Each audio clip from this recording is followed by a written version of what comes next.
Good afternoon, everybody. I am pleased and honored to be joined at the podium today by Dr. Hicks, the Deputy Secretary of Defense, who is going to talk to you at the outset of this briefing on the department's implementation roadmap on preventing sexual assault and sexual harassment. After the Deputy Secretary has some opening comments to walk you through that roadmap, she will be able to stick around for a few questions. As before, I will moderate the questions. We don't have time for very many. The Deputy has a pretty packed agenda this afternoon, but I'll moderate a few questions after that. And then when that's over, I'll come back up to the podium for normal briefing stuff. So with that, ma'am.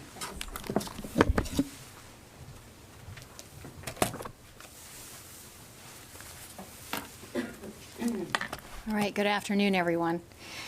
As part of the department's efforts to eliminate sexual assault and sexual harassment from the ranks, today I am providing an important update on our implementation roadmap. This represents the department's strategic approach, as approved by the Secretary of Defense, to act on the recommendations of the 90-day Independent Review Commission on Sexual Assault and Sexual Harassment in the Military.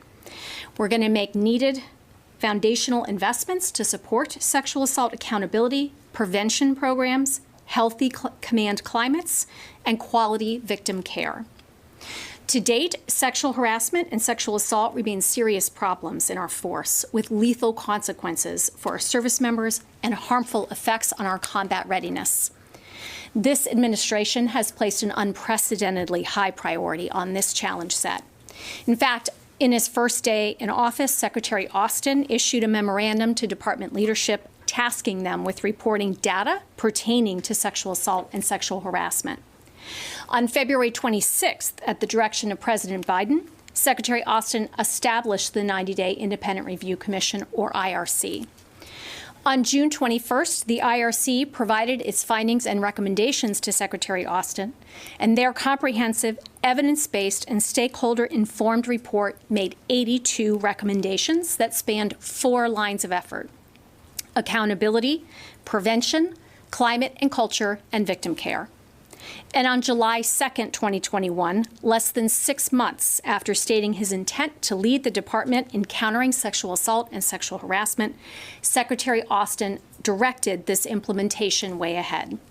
We have now created that way ahead, called the Implementation Roadmap, and Secretary Austin has approved it in its entirety. We constructed our roadmap by creating specialized teams comprising experts across the department. After reviewing the IRC's recommendations, our experts identified sequencing issues, estimated resource requirements, and characterized the risks and benefits associated with different implementation paths. Built in consultation with the department's civilian and uniformed leadership, the resulting roadmap represents a best-in-practice sexual assault and harassment prevention and response program that ensures rapid action and early and enduring results. In accordance with Secretary Austin's guidance, our approach is holistic, addressing all of the IRC's recommendations across its 4 lines of effort. We are implementing in 4 tiers of action. Our goal is to implement as rapidly as possible while ensuring we can deliver durable and meaningful outcomes. The first tier, which we have already begun implementing, is our foundation. It consists of the most important elements in preventing sexual assault and sexual harassment and holding offenders accountable. The preponderance of initiatives and resources are focused in our first tier. For instance, it contains 3 of our highest priority recommendations, including the establishment of the offices of special victim prosecutors, the creation of a full-time and specialized prevention workforce, and the implementation of full-time sexual assault response coordinator and sexual assault prevention and response victim advocate positions. Follow-on tiers build on or expand beyond these foundations. That said, our tiered approach is not rigidly constructed, and we have done it in such a way that we are able to be dynamic and expect it to evolve over time where more expedient pathways or best practices are newly identified. And make no mistake, the department is committed to completing implementation on as fast a timeline as possible while ensuring our efforts take deep root throughout all levels of leadership, down to the unit and individual level.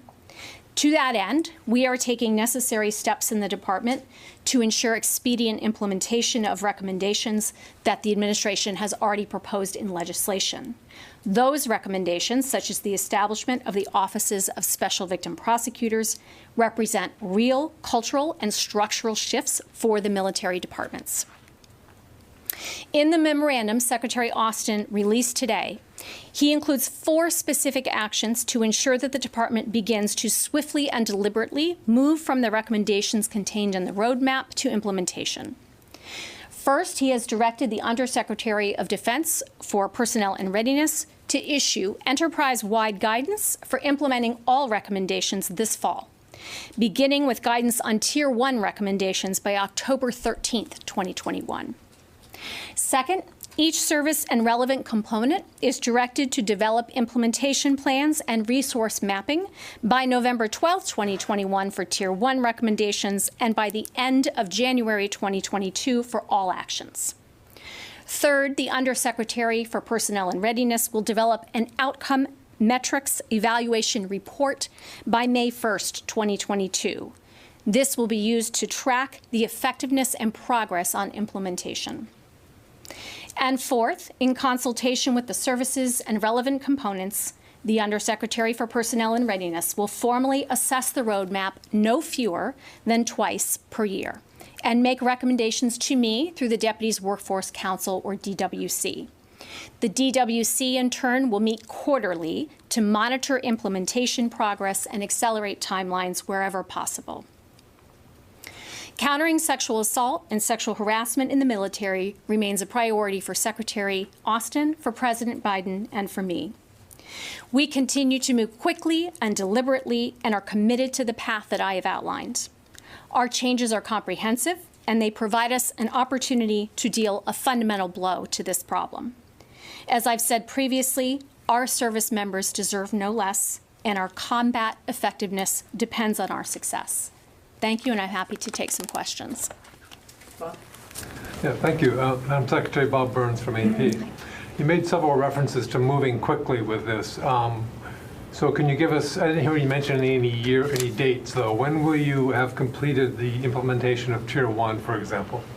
So, including our reserve component elements, we think it could take up to 2027 to do the full implementation, primarily around these major hiring actions that we're putting forward.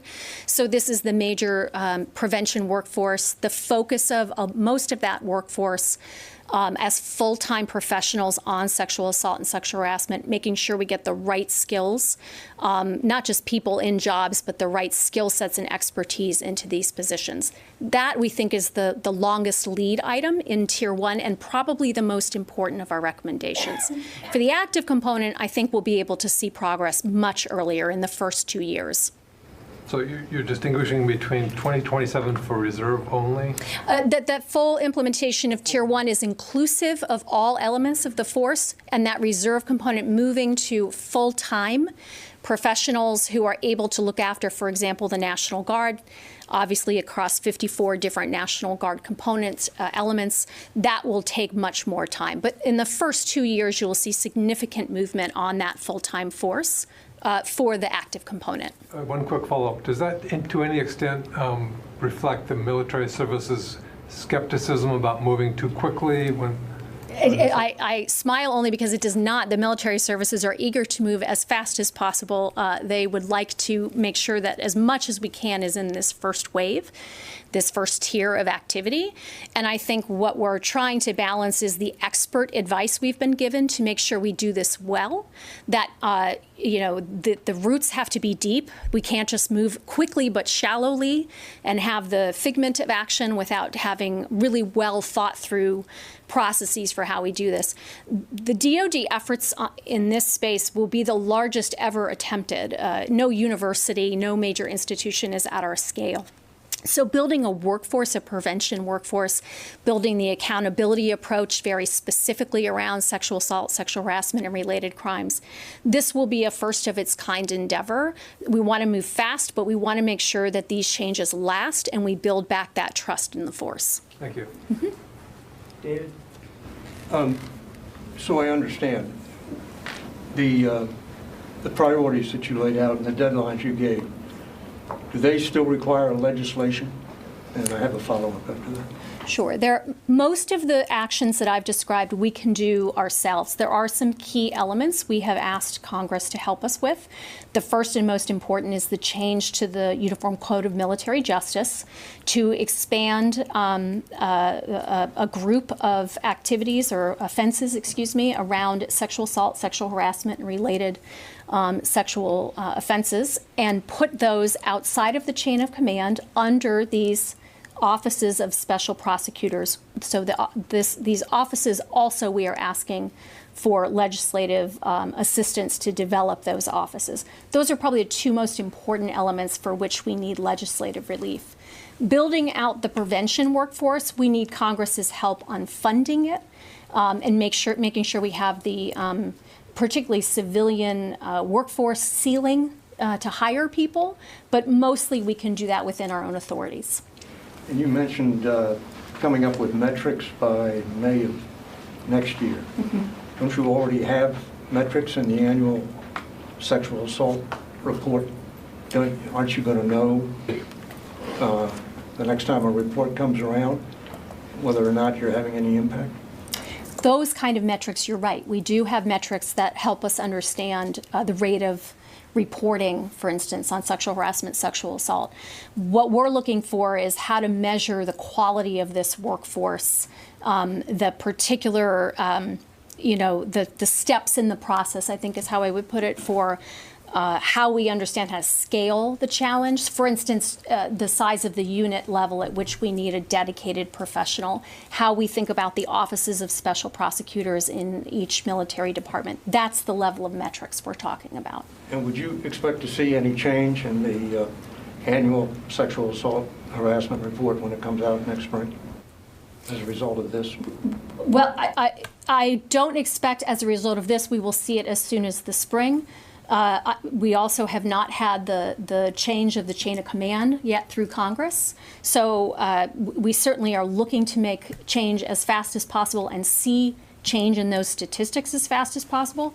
Where I think we will see more immediate effect to that point is more along the lines of what the Secretary's already put into action beyond what was from the IRC recommendations. He had a series of actions right away. So you can think of the Fort Hood report, for example, and the follow-on actions taken there. So, for example, we are already looking hard at installations across the force to understand where there are installations that are doing particularly well, and where there are some installations where we need to send focused help. So where we take that prevention, sexual assault, sexual harassment prevention workforce that we have today and send them out, think of flyaway teams, to help at the installation level. Those sorts of actions are already underway, and I do hope, in fact, that they will have effect on the statistics we next see. Last one will be Therese. Yes, thank you. I'm Therese with Newsy.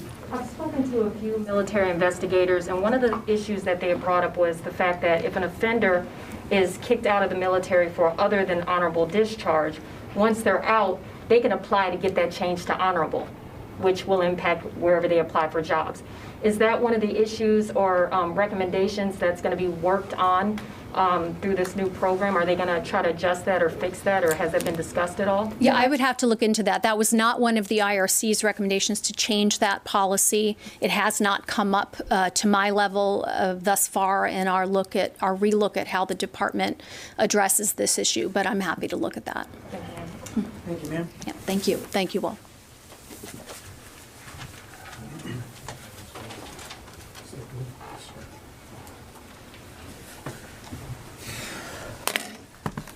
Okay, just a couple of other things to get through this afternoon.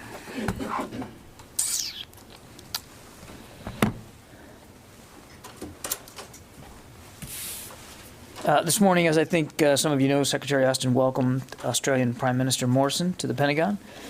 Secretary thanked our Australian allies for more than a century of shared sacrifice and for their contributions in Afghanistan. The Secretary and Prime Minister discussed the future of the alliance and how this AUKUS agreement will contribute to integrated deterrence. That's working closely with our allies and friends in defense of our shared security and to deter threats to a free and open Indo-Pacific. I did have one other thing that I wanted to mention.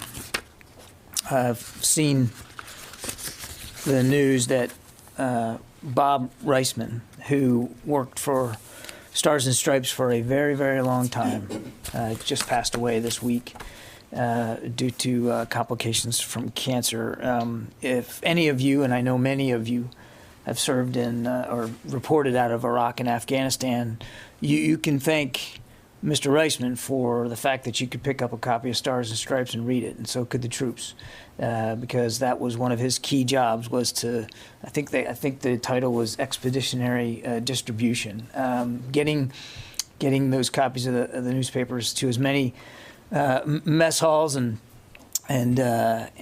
work facilities across Iraq and Afghanistan over the last 20 years. Pretty incredible work. And Stars and Stripes, as you know, is a publication subsidized by the Department of Defense, but has complete editorial independence, and I think that's pretty remarkable. I don't know too many other places where you can find something like that. And having been a veteran myself, I just can't speak enough about how important Stripes is to helping inform our men and women and their families all over the world, even in war zones. And so our thoughts and prayers go out to the Reisman family, and our thanks and our gratitude for his many long years of service to such a noble task. And so we're all heartbroken here to get this word. And again, we stand by to support the family in any way that we can. With that, Bob. Hey, John, thanks. I have a question for you on, there was a line in the joint statement put out by President Biden and President Macron regarding their conversation, in which it said that the U.S. commits to reinforcing its support to counterterrorism operations in the Sahel, and I'm wondering if that has any actual real-world implications for military operations. Well, it absolutely has real-world implications, and we are continue to provide a measure of support to French operations in the Sahel, and that's what this line was referring to, was the long-standing support that we continue to provide the French,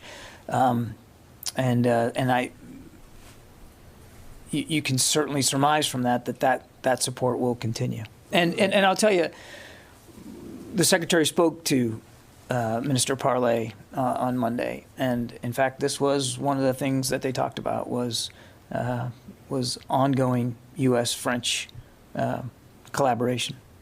It says reinforcing. I'm just wondering if that means increasing or expanding in some way. I won't speak to specifics about increases or decreases. What I can tell you is that we have supported some of their operations in that part of the world. We're going to continue to do that, and clearly we're going to look for ways to make it as effective as possible going forward. And I can't rule in or rule out any particular element of that support, Bob, in terms of whether it's going to increase as a result of this conversation today. But when I saw the verb reinforce, what I took away was that we're going to stay committed to that task. Thanks. Yeah, Tom. John, there were thousands of Afghan refugees out at Fort McCoy, Wisconsin, an Army facility, and apparently there are problems with lack of food, clothing. Some of the women are being harassed by former Afghan soldiers. Members of Congress are asking Secretary Austin to investigate what's going on. Can you say if he's received that letter asking for the investigation and any sense of the way ahead? We're certainly aware of these reports, Tom, and we take it very, very seriously. There are especially at a place like Fort McCoy with winter coming on, and so NORTHCOM is very mindful of the needs of the weather and the climate, and making sure that the evacuees have a safe, clean warm living environment while they continue this processing. But we're mindful about this at all 8 installations here domestically, that we have a responsibility to provide that kind of an environment for these individuals and their families to be able to subsist while they continue to work through the immigration process. And again, we're taking it seriously. I know of no specific request today to conduct an investigation, but the Secretary is certainly mindful of the reports, and he's comfortable that General Van Herk, the Northern Command Commander, also is mindful of these issues, and will continue to work closely with our interagency partners to alleviate any concerns there might be. Give us a sense, who's in charge of the facility? I know it's an Army facility. Who's running it? Is it Homeland Security? Is it state? Is it all of you, all of the agencies? It seems like, well, first of all, there's lack of access to reporters getting in to find what's going on. Some lawmakers have gone in, but it's confusing about who's actually in charge out there. Obviously, we own the facility, Tom. These are military bases, and so the military commanders are responsible for the facilities on their installations and their bases. We are also responsible for the environment, the physical environment, the housing, and making sure that the food and water is provided, appropriate medical care if it's needed, recreation facilities and access to that kind of thing, particularly for the children, and of course appropriate religious accommodations. That's what we're responsible for. The actual health of the individuals as HHS and DHS is responsible for the immigration process, and of course they're lashed up with states. So it's truly an interagency team effort. No one of us alone can or should be responsible for the totality of the mission, but our job is the housing and making sure that there's a safe environment, a safe and secure environment for them to complete the processing. And then to your point on access, there's no concerted effort to keep the press away. In fact, just a week or so ago, there was a media day that we did at Fort Bliss, and we fully anticipated and hoped to conduct follow-on media days at the other installations, and then we got word of the measles outbreak. And as you know, we have frozen, at the request of the CDC, we've frozen all other transportation out of overseas locations to the United States because of that, out of due caution. And once we get past that, whenever that is, I fully expect that we will be able to restart media access to the facilities. There was no desire to keep the press out for any reason. I think in the early weeks, we just wanted to make sure we had things in order, that we were prepared to receive the numbers that we received. But we absolutely fully expect to be able to provide access going forward. And that includes for members of Congress. Clearly, they have a responsibility and a right to see these facilities too. But right now, visits are being postponed for health reasons. This seems to be, of the 8 facilities, this one place where there are reports of serious problems. I don't hear or see of any problems at the other facilities, particularly Fort McCoy. Yeah, no, I understand that. And as I said, we're aware of these reports too. We're taking them all seriously. General Van Herk is very much mindful of what our responsibilities are in terms of the safe and secure environment, and we take it all seriously. I can't speak with specificity to each and every one of these reports, but we're obviously taking them seriously. Jennifer. John, at Fort McCoy, it's our understanding that there are 2 barracks that don't have heat. That is the DoD's responsibility. So what is being done about that? It's getting very cold up there. Yeah, as I understand it, Jen, they have taken steps to correct that. And if you look at Ramstein, they've carried out the MMR vaccinations. 95% of the 9,000 or so people there have been vaccinated, and then they also looked at the population and found that 95% of the sample they took had antibodies for the measles. So why can't those flights begin again? The CDC is saying they have to wait 21 days, but if they're vaccinated and they have antibodies, shouldn't they also be moved to the U.S.? It's also getting cold at Ramstein. Yes, it is. Again, we are working in lockstep with the CDC and HHS on this, and we want to be mindful that we are observant of CDC guidelines and their requirements. So we're not going to move any faster than we can do it safely for the health of the evacuees, as well for the health of the communities to which they're being transported. And we are all mindful of the changing weather. Fall is upon us. We know that. All the installation commanders are taking steps to make sure that with the coming colder weather, we can be able to keep people warm and safe. And last question on the COVID vaccines. Are those service members who don't get the COVID vaccine, are they facing dishonorable discharge? What I would tell you is that we're going to try to help those who resist taking the vaccine, help them make the best decision. Now, some of them will have legitimate reasons, maybe health reasons of their own, because their doctor doesn't want to get them. And yes, there can be some that can apply for religious accommodation. There's a process each service runs for that. But for those who resist just because they don't want to take the vaccine, it is now a lawful order. And what the Secretary expects is that commanders will do everything they can to inform and educate these members to get the vaccine, because it's not just in their best interest, it's in the best interest of their families, their loved ones, and their teammates.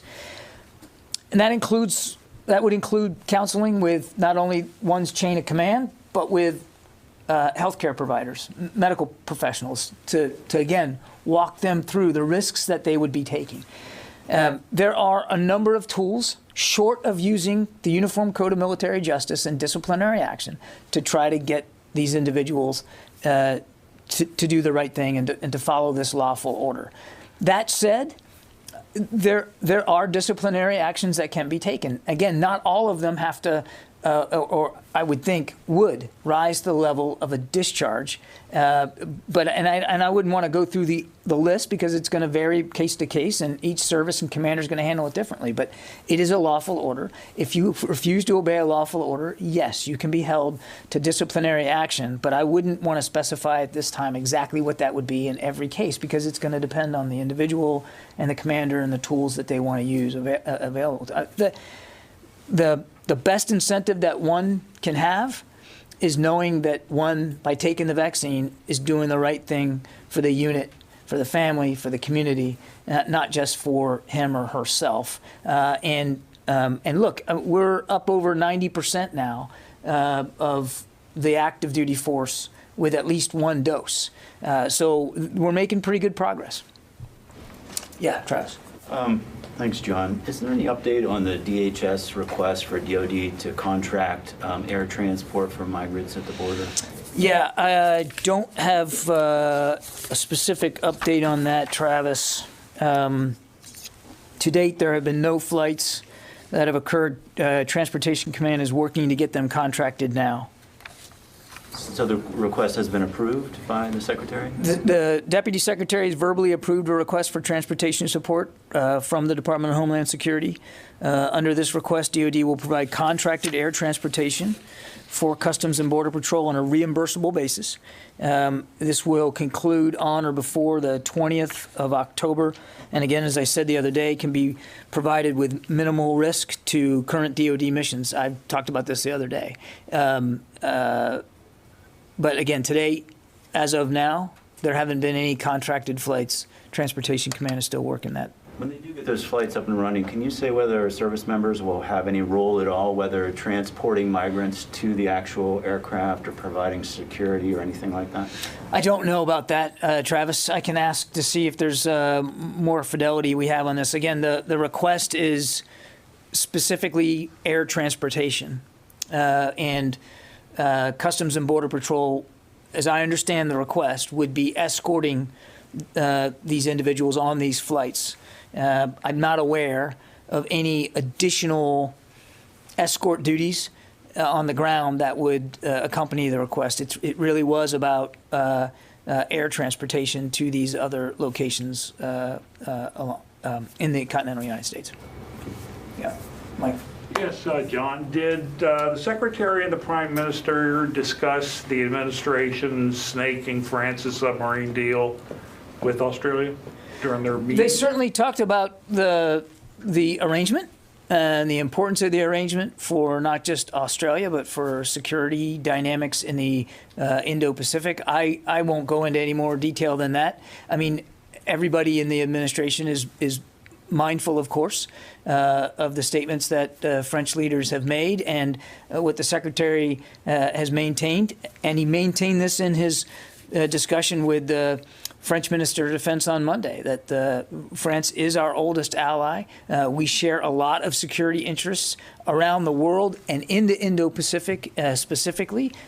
One of them, of course, is in Africa, as we talked about earlier, and that we're going to keep working at this at the security interests we share. We're going to maintain a commitment to one another bilaterally and certainly multilaterally through many other fora. Janie. Thank you, John. You may see this report that South Korean President Moon Jae-in proposed the four-party end of the world declaration with South Korea, United States, North Korea, and China at the United Nations General Assembly. Mm-hmm.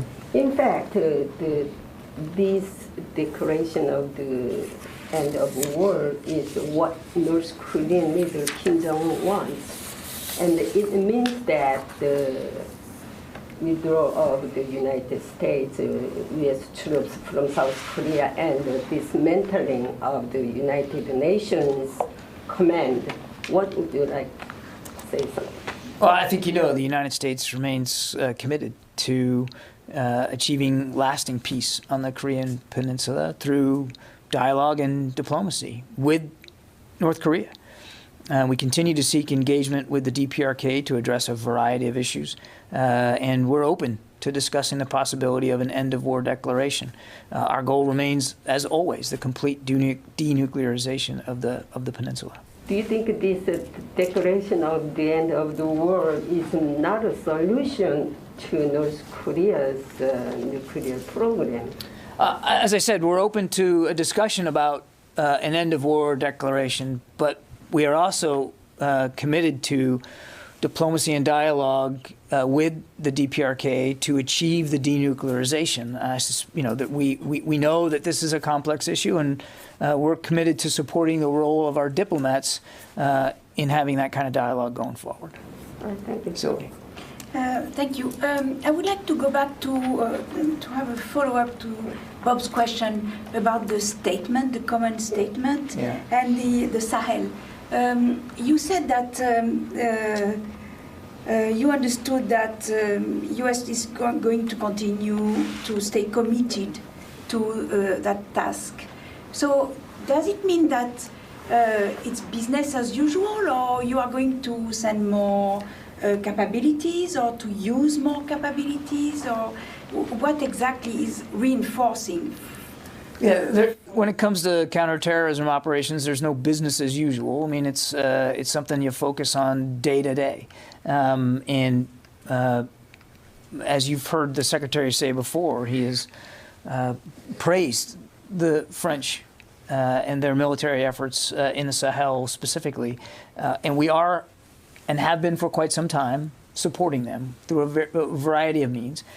And as I said to Bob, when you look at the word reinforcing, it means exactly that. We're going to continue to stay committed to that task, to helping the French in their operations in that part of the world against the terrorist threat. And that support has and will continue to change over time and situationally as it needs to.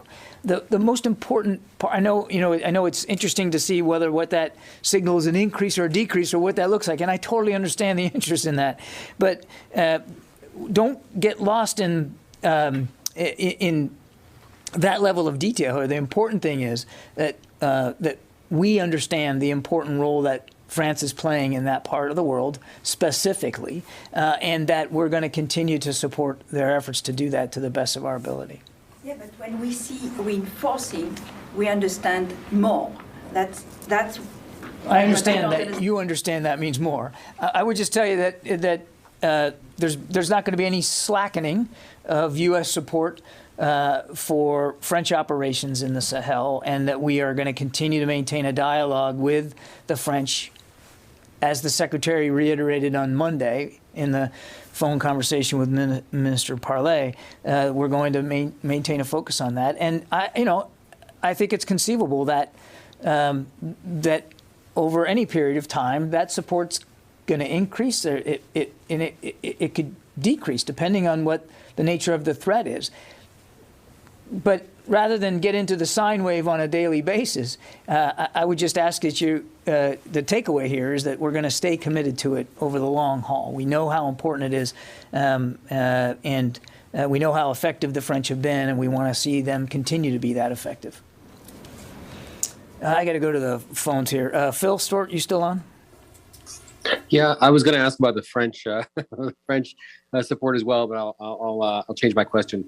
Last week, or maybe it was early this week, the CDC was given the authority by the president to quarantine folks for 21 days for the MMR vaccine. Just wondering whether or not that's translated into any kind of actual order to you all, or any memo to the DoD saying that you have to keep these people in place wherever they are for 21 days following vaccination. Thanks.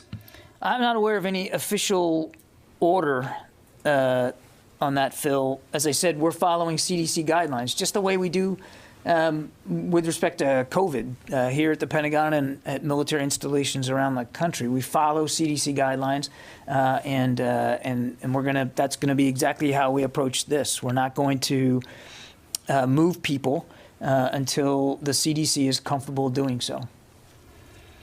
Just to follow up, could you explain whether that means that they'll be held for 21 days following the vaccine? Again, I won't speak to specific mandates by the CDC, but I certainly think it's reasonable to think that this quarantine will go on for a while longer as we continue to work through the vaccination scheme. Louis. John, I'd just like to go back to Tom's question about Fort McCoy. Is NORTHCOM making plans, long-term plans for the housing of these Afghan evacuees at all of their bases? And if so, how long-term are we talking about? I think you heard General Van Herk talk about this the other day. We're going to maintain the ability to keep them as long as we need to. As long as there's a valid mission and a population that needs support, the Department of Defense will stay at that. I couldn't begin to speculate now what that will look like on the calendar. I couldn't be predictive about how long, but we're certainly prepared to be able to house these individuals for as long as we need to. And does that include potentially ramping up the size, the infrastructure that you have right now? Because I imagine that if you were counting on a short-term stay, that the infrastructure that was put in place is not as sturdy as maybe what you may need. Right now, we don't think there's a need to add installations or change the capacity. I think we have a capacity now of over 60,000, and we're at roughly 53,000. But again, as you've heard General Van Herk say, if he feels like, as these flights start resuming again, if he feels like he needs added capacity, he certainly, we would expect him to ask for that, to speak to that, and to get the support that he would need for that. But there's no anticipation now that we would have to change in any kind of major way the capacity that we've built out to. We've got excess capacity right now as we sit today, and again, we'll obviously be revisiting this in real time going forward. Yeah, Oren. Can you comment on the dismissal of Leonor Tamero and explain why that would happen in the middle of the nuclear posture review? So I'm not going to talk about specific personnel matters, Oren. I would just tell you that we have a wide-ranging team of experts working across policy issues, including on the nuclear posture review. And we're committed to ensuring that all teams work efficiently and effectively to advance these policy goals. It's natural with any new administration, this one's not accepted, that we would want to reevaluate the organizational structure and make changes where we think is appropriate to support the Secretary's priorities. And I think that's, again, without speaking to individuals, we're certainly doing that. We're going to continue to consider and include a wide range of viewpoints in the nuclear posture review, including those from administration officials, military leaders, academics, and all others. Again, the focus right now is on protecting our security interests. The nuclear posture review is a big part of that. And quite frankly, so are reorganization efforts here at the department, all designed to help us better defend the nation and support the Secretary's priorities. Okay, that takes us almost to 4 o'clock. Thank you very much.